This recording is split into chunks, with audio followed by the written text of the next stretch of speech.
एक शो में सरोज जी ने मुझे बोला था, बेटा तुम अभी नए आए हो। एक जमाना ऐसा आया था कि डायरेक्टर प्रोड्यूसर पहले सरोज जी से डेट लेते थे। हवा हवाई हो या फिर एक दो तीन है, सैलाब का गाना है, मेरा पिया घर आया, चने के खेत में, डोला रे तम्मा डोला, तम्मा, नींबू, तम्मा तम्मा तम्मा तम्मा, वन ऑफ माय फेवरेट। निम्बूड़ा, मतलब डोला रे जो डोला तो मतलब डोला। Out of the world.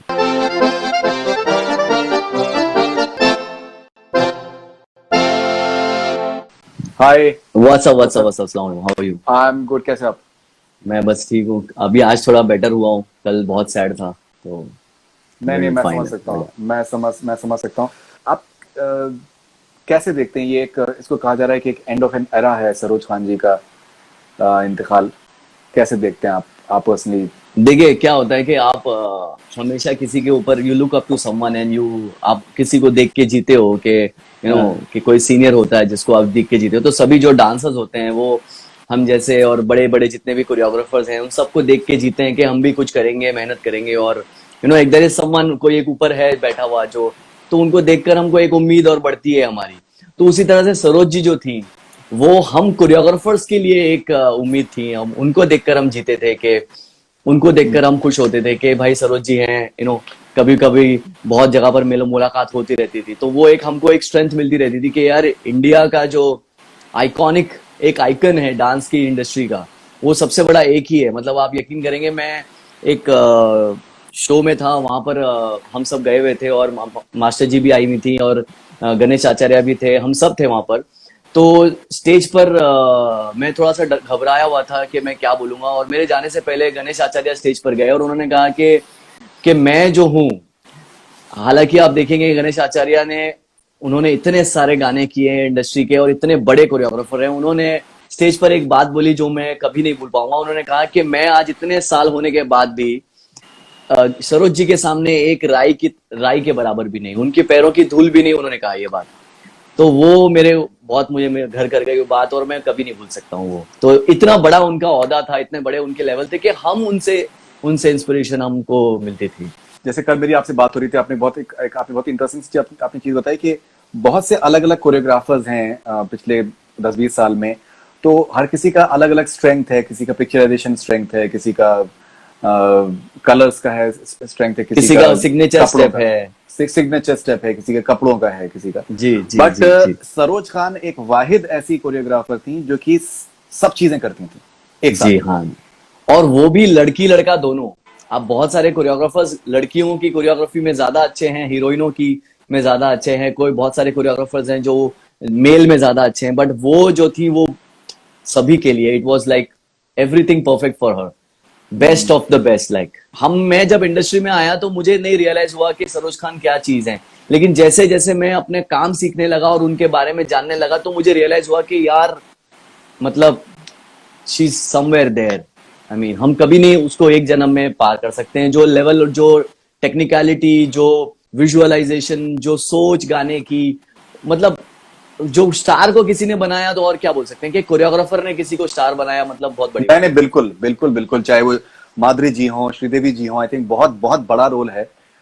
Aishwarya, है। जी उर्मिला, आई थिंक सबके सबके करियर में आई थिंक बहुत बड़े बड़े गाने जो हैं उन्होंने लिए। इवन हम लोग उनके उनके काम के ऊपर आएंगे शॉर्टली, बट एक बहुत दिलचस्प चीज ये है मुदस्सर के, जी उनकी जो पर्सनल, जो उनका स्ट्रगल था, चाहे वो पर्सनल लाइफ हो या उनका स्ट्रगल था, वो भी बहुत ही गैर मामूली था। मेरी शायद आई होप कि दैट उनकी लाइफ के ऊपर फिल्म बनाई जाए, वो बहुत अपने आप में इंटरेस्टिंग होगा। जिस तरह से आई थिंक 70s में, अब जो उनका खैर पर्सनल था वो अलग की बात है, उनका किस तरीके से शादी वादी का था वो अलग की बात है, लेकिन जब वो 70s में उन्होंने काम करना स्टार्ट किया जी और बहुत साल उन्होंने, करीबन मेरे ख्याल से 15 साल स्ट्रगल किया उन्होंने, करेक्ट। और फिर 87 ऑनवर्ड्स फिर उनको जाके उनको एक रिकॉग्निशन या उनको एक काम गाना, हाँ। मिलना शुरू हुआ, लेकिन जी करीबन 15 साल का उनका स्ट्रगल है। लोग आज के टाइम पे तो 2-2 3-3 साल में घबरा जाते नहीं, घबरा जाते भी हैं और पहुंच भी नहीं पाते हैं, वो भी बात है। हैं। तो दो दो हाँ, चीजें हैं। स्ट्रगल जो उन्होंने किया है वो, एक तो पहली बार आप आज के जमाने में तो आप डांस देखते भी हैं, आप अप्रिशिएट भी करते हैं। उस जमाने में तो लोग अप्रिशिएट भी नहीं करते थे कि भाई क्या डांस वांस हो रहा है ये। उस जमाने में जगह बनाना मतलब, और ना कोई रेफरेंस ना कोई हेल्प। आज तो हम यूट्यूब इंटरनेट खोलेंगे तो हमको 10 चीजें मिल जाएंगी, चलो यहाँ से ये इसको कुछ अपन मॉडिफाई कर ले, या इस तरह का कुछ कर ले, या इस तरह के आइडिया मिल जाएंगे। तो एक शो में सरोज जी ने मुझे बोला था, बेटा तुम अभी नए आए हो, तुमको तो तुम्हारे लिए तो बहुत सारे ऑप्शंस है कि तुम सीख सकते हो। तो उन्होंने कहा था कि मेरे जमाने में तो इंटरनेट छोड़ दो, कंप्यूटर नहीं था। तो सही। मैं बहुत गूज़बम्स आ गया था मुझे वो सुन के। एंड इंटरेस्टिंग चीज ये है कि राइट फ्रॉम चाहे माधुरी जी हो, श्रीदेवी जी हो, चाहे चाहे ऐश्वर्या हो, उर्मिला, इवन आज के दौर की जो भी सारी एक्ट्रेसेस हैं, चाहे वो सोनाक्षी हैं, सबके साथ में उन्होंने काम किया है। और जी जी जी जी। प्रियंका चोपड़ा हैं, करीना, और कितने सबके साथ ऐसे में। हैं जो सपना था जिनका काम करने का, ऐसे भी हैं बिल्कुल, कितने नए बिल्कुल, नए बिल्कुल। वाले। बिल्कुल बिल्कुल बिल्कुल। एक और बहुत दिलचस्प चीज है मुदस्सर की, जो कोरियोग्राफी के जो अवार्ड्स स्टार्ट हुए वो सरोज जी के लिए स्टार्ट हुए, कुछ जी। अगर आप उसके बारे में बताना चाहें। बस मैं आज हम कोरियोग्राफर को थोड़ा सा रिकग्निशन जो मिला है वो एक तरह से मैं कह सकता हूँ कि सरोज जी की वजह से ही मिला है। क्योंकि 1 2 3 जब गाना आया था, उन्होंने शूट किया था, कोरियोग्राफ किया था, तो वो फिल्म फेयर को वो कैटेगरी डालनी पड़ी एज अ बेस्ट कोरियोग्राफर जानबूझकर, क्योंकि इतना लोगों का इतना पसंदीदा गाना हो चुका था, लोग इतने उसकी कोरियोग्राफी के दीवाने हो गए थे, गाने के साथ साथ उसकी कोरियोग्राफी के लोग दीवाने हो गए थे। तो फिल्म फेयर ने फोर्सफुली, मतलब कि यार इतने इतने डिमांड में, पब्लिक डिमांड के लिए एक कैटेगरी डाली एज अ बेस्ट कोरियोग्राफी। तो पहली बार वो बेस्ट कोरियोग्राफी की कैटेगरी एक अवार्ड फंक्शन में हुई फिल्म फेयर में, और वहां से हर साल उसको सराहा जाने लगा, और आज तक हम जैसे लोगों को मौका मिल रहा है, और हम लोगों को भी एक रिकग्निशन मिली है कि हाँ भाई इनके लिए भी अवार्ड होता है, और ये भी एक तरह के आर्टिस्ट हैं और कोरियोग्राफर्स हैं। सो आई थिंक वो उन्हीं की वजह से थी कि इतनी उम्दा उन्होंने उसकी मतलब कोरियोग्राफी की थी कि आज भी लोग गाना करते हैं तो ये सोचते हैं कि भाई 1 2 3 के लेवल से तो नहीं आ पाएंगे, लेकिन अगर कुछ उसके आसपास भी आ गए तो बड़ी बात है। गाना हिट हो जाएगा। बिल्कुल बिल्कुल, एब्सोल्युटली। और मैं और भी इंडस्ट्री में कुछ लोगों से मैं बात कर रहा था, तो उन्होंने मुझे ये भी बताया कि बहुत बार क्या होता है कि लोग एक्टर्स एक्ट्रेसेस जो सामने आते हैं उनके बारे में चर्चा करते हैं, उनके बारे में जिक्र करते हैं, बट जो सरोज खान ने जो बैकग्राउंड डांसर्स के लिए किया वो एक बहुत ही गैर मामूली, उन्होंने एक रिस्पेक्ट दिलाई और उनको एक बहुत बड़ा दर्जा दिला। कुछ उसके बारे में अगर आप बताना चाहिए, बिकॉज हम लोगों ने इसके बारे में पहले भी बात करी है, हम लोगों ने साथ में ट्रैवल भी जब भी किया, जो बैकग्राउंड डांसर्स का जो मेहनत होती है, I think it is unprecedented. देखिए, हर एक कोरियोग्राफर शुरुआत में एक डांसर ही होता है, चाहे वो फिल्म में डांस करे या स्टेज पे डांस करे या गणपति में डांस करे या अपने घरों में डांस करे, वो शुरुआती में एक डांसर ही होता है। वो कोई भी कोरियोग्राफर, आज आप जो भी ले लें, जितने भी बड़े से बड़ा आप ले लें, name it, and everybody was beginning, he was a dancer. वो शुरू में कोरियोग्राफर नहीं बना।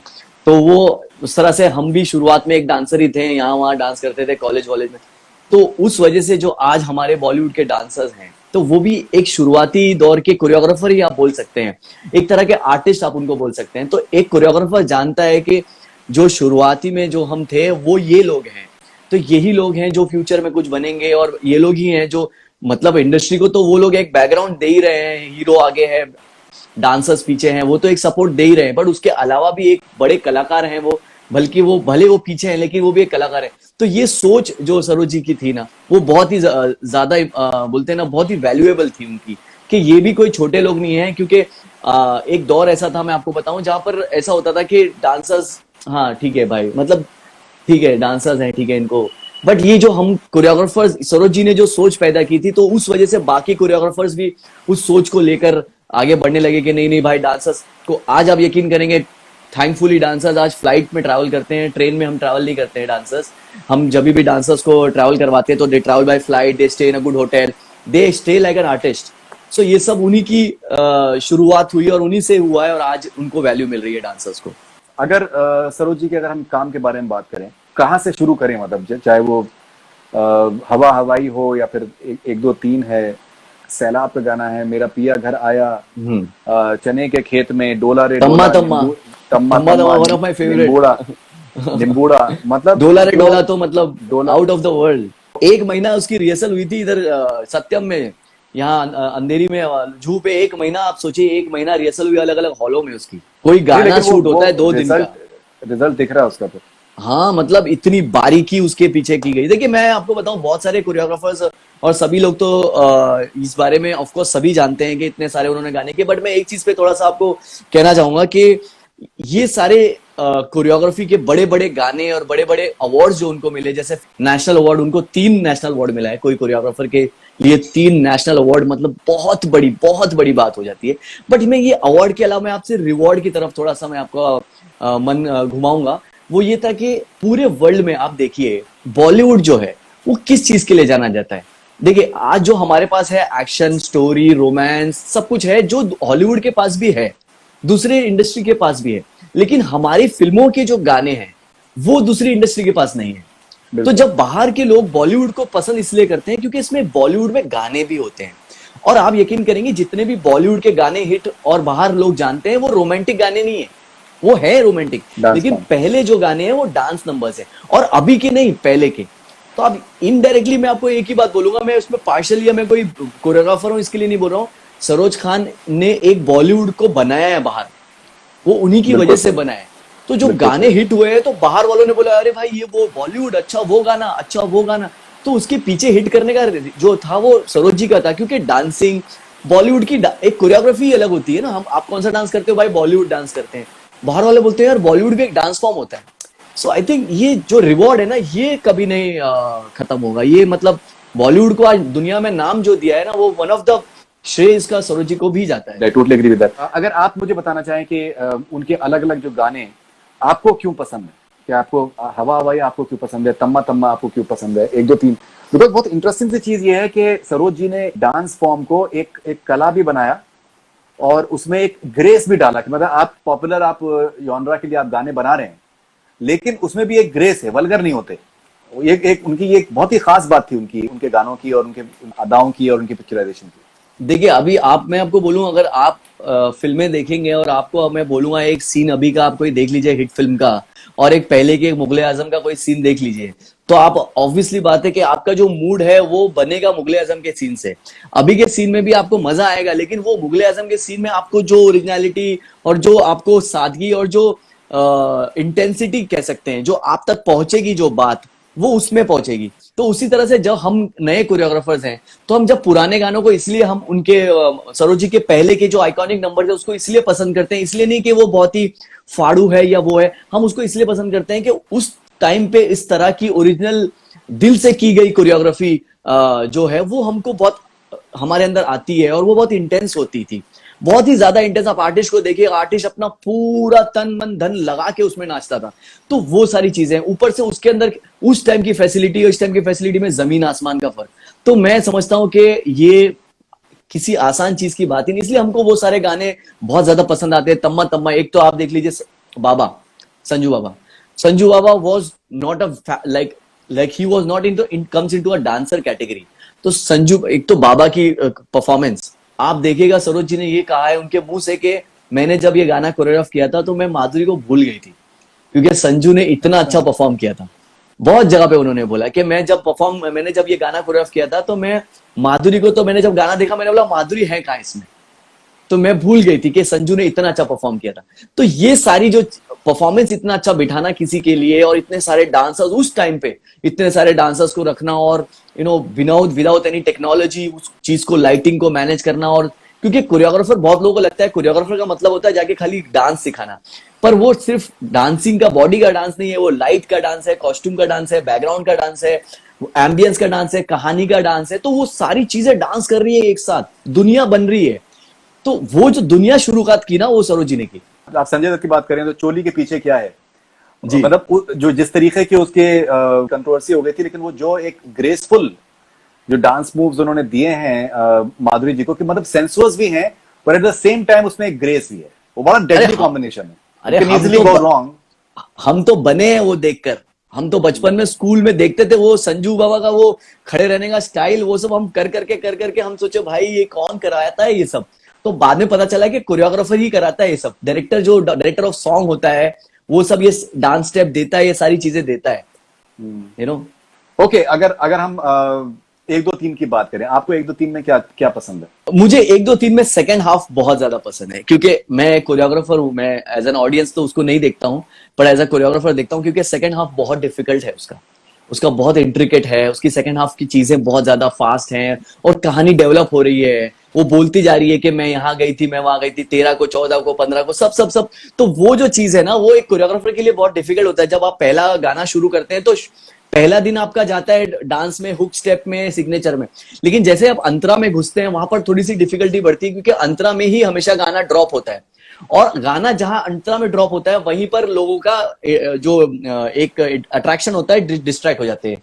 फिर वहां पे अरे यहाँ पे तो ड्रॉप हो रहा है, एक काम करो यहाँ पे काट दो। पर 1 2 3 में आप देखिएगा वो ऐसे जा रहे हैं। तो सेकेंड हाफ से वो जो ब्लास्ट होता है गाना, वो एंड तक ऐसा लगता है कि यार नजर मत हटाओ, पलक मत झपकाओ। तो that is what I like about 1 2 3, because it is fully fab, like it starts from the launch and it goes somewhere else. कि नमस्कार, आप सोचिए नमस्कार से स्टार्ट किया और कहां ब्लास्ट हुआ वो। श्रीदेवी जी आज भी अगर बहुत हद तक जानी जाती हैं तो हवा हवाई की वजह से, जी जी जी जी जी। कि वो जो गाने ने क्रेज किया था, मतलब समथिंग एल्स। देखिए, मैं एक और चीज बोलना चाहूंगा कि सरोज जी की कोरियोग्राफी, उनकी सारी जो टैलेंट थी और वो सारा सब कुछ था, उसके साथ साथ है ना, उनका सॉन्ग सिलेक्शन भी बहुत ज्यादा बढ़िया था, बहुत ज्यादा बढ़िया था। मतलब वो बहुत बहुत लास्ट में मतलब जब वो एक टाइम था, उसके बाद मैंने सुना था कि she was really she used to really look up to songs, कि मैं ये सॉन्ग करूं, ये सॉन्ग इतना अच्छा है, ये सॉन्ग करूं। एक कोरियोग्राफर जब एक लेवल पे पहुंच जाता है, तो वहां पर उसको वो किस तरह के काम कर रहा है, किस तरह की दिशा में जा रहा है, किस तरह के ऑडियंस को कितना वो इम्पैक्ट करेगा, तो वो उन्होंने बहुत ध्यान दिया। और वो, तो मैं समझता हूँ कि वो जो गाने उनको मिले हैं, वो गानों के साथ बोलते हैं ना कि ये सोना है और ये हीरा है, और ये हीरे का जो बोलते हैं ना, जो हीरे की परख रखने वाला आदमी, तो दोनों साथ में मिल गया, गाना मिल गया धमाल, और उसके साथ साथ सरोज जी ने उसको टिट फॉर टैट बनाया भी। तो मुझे लगता है कि वो दोनों का मिश्रण करके जो बनी चीजें बनी है, वो आज के दौर में बहुत मुश्किल होती है। हम जब गाना देखने जाते हैं तो हम सोचते हैं हम ये करेंगे, हम वो करेंगे, लेकिन उसके साथ साथ गाना भी आपको वैसा मिलना चाहिए। तो that is also one more very important part. Right. इसमें मैं आपको एक इंटरेस्टिंग सी चीज बताऊं, मैंने भी माधुरी जी का इंटरव्यू किया था कुछ दिनों पहले, तो उन्होंने मुझे बताया कि हम लोग बात कर रहे थे कि कौन कौन से चैलेंजिंग गाने आपके करियर में रहे, तो उन्होंने कहा कि चने के खेत में was one of the song। तो उन्होंने मुझे बताया कि उसकी एक इंटरेस्टिंग स्टोरी थी कि जब वो सिचुएशन पे वो जो गाना था, जब उनको पहला वो सुनाया गया, तो वो माधुरी जी को और सरोज जी को पसंद नहीं आया जी। तो वो लोग राहुल रवेल जो डायरेक्टर हैं उनके पास में गए, उन्होंने कहा कि भाई गाने मजा नहीं आ रहा है। तो फिर राहुल रवेल ने गाना वो चेंज किया, अच्छा, और फिर चने के खेत में सामने आया, और रेस्ट इज हिस्ट्री। तो ये जैसे आप बता रहे हैं कि मेरे ख्याल से सरोज जी का रोल जो है वो सॉन्ग सिलेक्शन में भी होता होगा, कि गाना सॉन्ग सिलेक्शन। मतलब, अरे सर, मैं आपको बताऊं, मैं तो काफी सीनियर डायरेक्टर्स के साथ भी ये बातों पे डिस्कस हमारी हुई है मीटिंग के दौरान। उन्होंने कहा है कि एक टाइम ऐसा था कि पहले सरोज जी से डेट लेते थे, फिर बाकी लोगों से डेट लेते थे, आर्टिस्ट से, इससे उससे, कि भाई सरोज जी ये डेट में अवेलेबल है तो ही आप आर्टिस्ट से डेट लो। अभी कैसा होता है कि पहले तो आप सबसे बड़े जो आर्टिस्ट हैं उनकी डेट लोगे, हीरो हीरोइन, फिर उसके बाद दूसरों से डेट लोगे। पर एक जमाना ऐसा आया था कि डायरेक्टर प्रोड्यूसर पहले सरोज जी से डेट लेते थे कि आप ये डेट में फ्री हैं सरोज जी, फिर आप आर्टिस्ट की डेट लेते थे। तो दैट वाज द। फिर जैसे एक गाना था मेरा पिया घर आया। जी जी ना, मुझे याद है कि जब ये गाना आया था मुदस्सर, ये इस गाने, अच्छा मैं अलीगढ़ से हूँ, तो क्या होता है कि छोटे शहरों में ये जो तड़कते भड़कते जो गाने होते हैं, उनका सही बैरोमीटर जो है वो छोटे शहरों का होता है, बिकॉज जो वहां पर, बिकॉज लोगों के पास इंटरटेनमेंट के जरिए बहुत कम होते हैं, और तो वो जो क्रेज था उस गाने का यूनिवर्सिटी में और अलीगढ़ यूनिवर्सिटी में, और वैसे वो मैं आपको बयान नहीं कर सकता। करेक्ट, मतलब जो उसमें जो उनका जो डांस स्टेप था, वो जो एक मेरा पिया घर आया, मतलब it was madness. I know and I think वो, मतलब माधुरी दीक्षित और सरोज खान के कॉम्बिनेशन को वो स्टेप परफेक्टली डिफाइन करता है। करेक्ट। जो सिग्नेचर स्टेप की आपने बात करी थी, जो वो पूरा परफेक्टली डिफाइन करता है, परफेक्टली। इवन चने के खेत में आप देखिए, ये पूरे इंडिया ने किया है, ये उस टाइम का सिग्नेचर स्टेप बन गया था कंट्री का।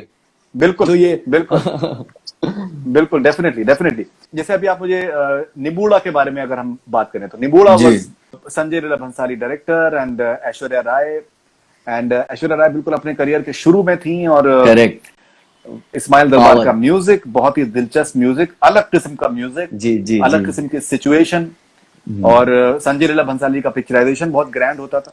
जी जी जी। निम्बुड़ा आपको क्या क्या आपको उसकी खासियत लगती है? देखिए मैं आपको बताऊं, निम्बुड़ा में आप सिर्फ कोरियोग्राफी देख रहे होंगे और उसकी जो पिक्चराइजेशन है वो देख रहे होंगे, पर निम्बुड़ा में एक और बहुत बड़ी चीज थी कि वो जब ऐश्वर्या जब उस कहानी के बाद वो गाना जब एंड होता है जहां पर वो सलमान से मिल के निकलती है और उसके बाद वाला, तो उसका जो जो उसके एक्सप्रेशंस है वो उसकी उसकी कहानी बताते हैं। वो सिर्फ नॉर्मल डांस नहीं कर रही है, वो वहां पर बता रही है कि तुम जो ये बहुत खट्टा नींबूड़ा है ये, यू नो, वो एक एक टर्न आता है फिल्म में, वहां से वो गाना शुरू होता है। तो आप देखेंगे पूरे गाने में उसने एक्चुअली वो निम्बुड़ा तो बोला है, लेकिन वो उस इंसान को बता रही है कि वो किस तरह का इंसान है, कितना खट्टा है, कितना कैसा है वो। तो वो सारी चीजों के साथ साथ उसका जो जो बिहेवियर है टुवर्ड्स द पर्सन जिसको वो बोल रही है, वो थ्रू आउट लेके जा रही है, और लास्ट में एंड में भी वो बोलती रहती है उसके बारे में। तो वो आप डांस कराना बहुत आसान होता है, लेकिन किसी कैरेक्टर को बताते हुए डांस कराना वो बहुत कम लोगों को आता है। मैं भी वो सीख रहा हूँ, लेकिन बहुत जैसे सरोज जी हैं, फराह खान हैं, ये लोग सब लोग हमेशा ना कैरेक्टर को लेकर चलते रहते हैं। ये लोग स्टेप करने के बाद में बीच में सडनली रोक देते हैं, बोलते हैं कि नहीं यार वो तुम्हारा हल्का सा वो कैरेक्टर। देखिए डायरेक्टर तो देखते ही है ये बात, लेकिन ये कोरियोग्राफर भी इस चीज को नजर में रखता है। तो वो आई थिंक बहुत ही पेचीदा गाना है जहां पर वो अपने कैरेक्टर को भी बनाते बनाते जा रही है निम्बुड़ा। हालांकि डोला रे डोला में तो वो दोनों अपने एक दूसरे से मस्ती कर रहे हैं और एक दूसरे के मिले हैं, चलो आज नाचते हैं। लेकिन यहाँ निम्बुड़ा में ना वो अपनी अपनी किसी के बारे में बता रही है कि वो जो है वो खट्टा निम्बुड़ा है। So I feel that that what we all see is that very intricate, very intense. बिल्कुल बिल्कुल। और इंटरेस्टिंग चीज ये है कि सरोज जी ने आखिर तक मतलब 2019 में कलंक पे भी उनका गाना था, और जो कि बहुत ही बड़े लेवल पे पिक्चराइज हुआ और लोगों ने बहुत पसंद किया। तो मतलब फॉर आर्टिस्ट आई थिंक इससे बड़ी क्या खुशनसीबी हो सकती है कि आखिर तक उनका सिक्का जो है वो चला हुआ है, and people are loving her work. देखिए, और मैं आपको बताऊं, हम लोग सरोज जी से हमेशा क्या सीखते थे, मैं आपको बताता हूं कि हम जैसे नए लोग हैं, हम हमेशा ये सीखते थे कि सरोज जी की कुछ चीज हमको देखने मिल जाए। तो हम तो उनके सेट पे तो जा नहीं सकते हैं, ऑब्वियसली बात है कि एक कोरियोग्राफर दूसरे कोरियोग्राफर के सेट पे नहीं जाता है। और वो तो मैं हमेशा ना जब भी उनके कोई गाने आते थे, मैं उनका मेकिंग देखता था, ढूंढता था और उसके मेकिंग देखता था कि मेकिंग में वो किस तरह बिहेव कर रही हैं, किस तरह वो बता रही हैं, किस तरह वो चीजों को देख रही है। मतलब उनकी हाथों की चीजें भी दिख जाती तो हम सोचते थे अच्छा ये इस तरह बता रही। मैंने हमेशा उनकी मेकिंग की एक चीज नोटिस करी है कि वो हमेशा ना हाथों से चीजों को बयान करती थी, हाथों से। मतलब वो जाकर डांस तो करती थी, लेकिन वो उसके अलावा वो हमेशा हाथों से बयान करती थी कि ये होगा, ऐसा होगा, फिर ऐसा होगा। फिर जब हमको आप देखिए वो पूरा का लोगों को ऐसा लगता होगा कि भाई ये क्या है, ये तो मतलब ये तो इजी है, ये क्या है। पर मैं आपको बताऊं, ये जो पूरा बॉलीवुड है ना, ये इसमें छुपा है। इसीलिए सरोज जी हमेशा अपने चेहरे से बराबर के गलतियां नहीं हो, आंखों का वो एक दो बार मैंने देखा है, कहीं पर किसी को कोरियोग्राफी बता रही थी और वो जैसे आप मेरा इंटरव्यू ले रहे हैं, उनका कोई इंटरव्यू ले रहा था और वो उन्होंने ऐसे करके ऐसे किया और गलती हुई वहां पर, और उन्होंने बोला सॉरी सॉरी सॉरी और एक बार। आप सोचिए किसको क्या पता चलेगा कि उसने गलती की।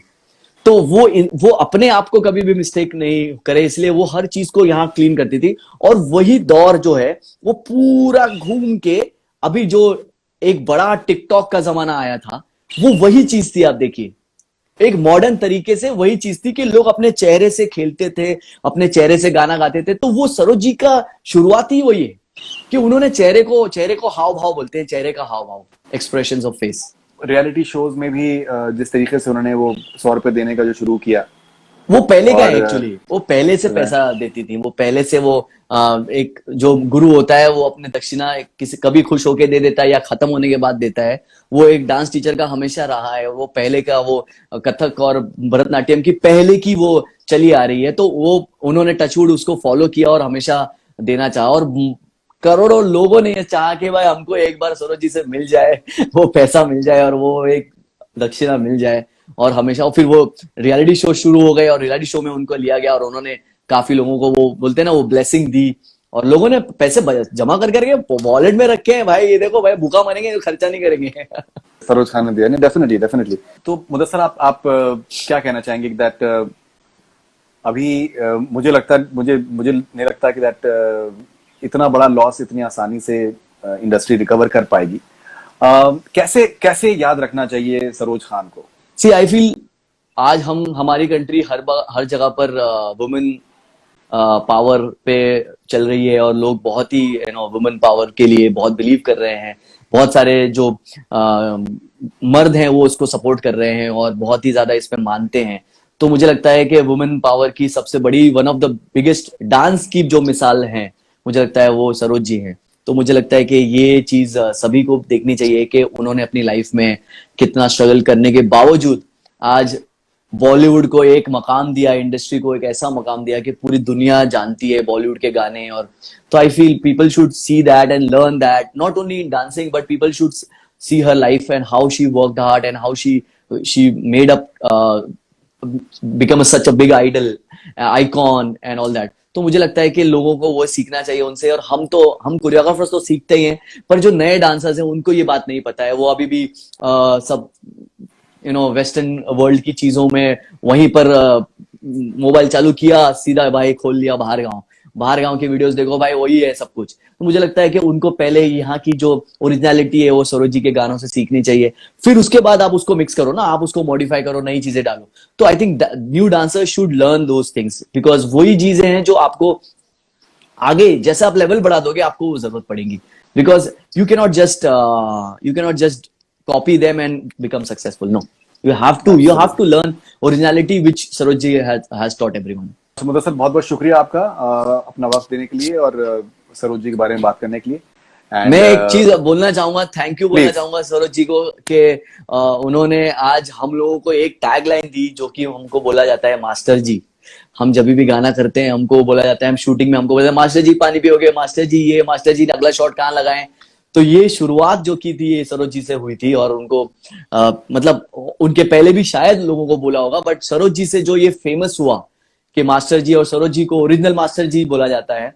और उनसे सभी और सबसे ज्यादा फेमस उसके बाद गणेश आचार्य को बोलते हैं लोग मास्टर जी, आज भी मास्टर जी बोलते हैं उनको, और हम सभी को मास्टर जी बोलते हैं। तो ये सरोज जी की वजह से नाम पड़ा और हम आज कोरियोग्राफर्स को, इंडियन कोरियोग्राफर्स को मास्टर जी बोला जाता है। हम कभी भी सेट पे जाते हैं तो हमको मुदस्सिर भाई या अहमद भाई नहीं बोला जाता है, हमको मास्टर जी बोलते हैं। तो thank you so much for giving that. No, that's wonderful.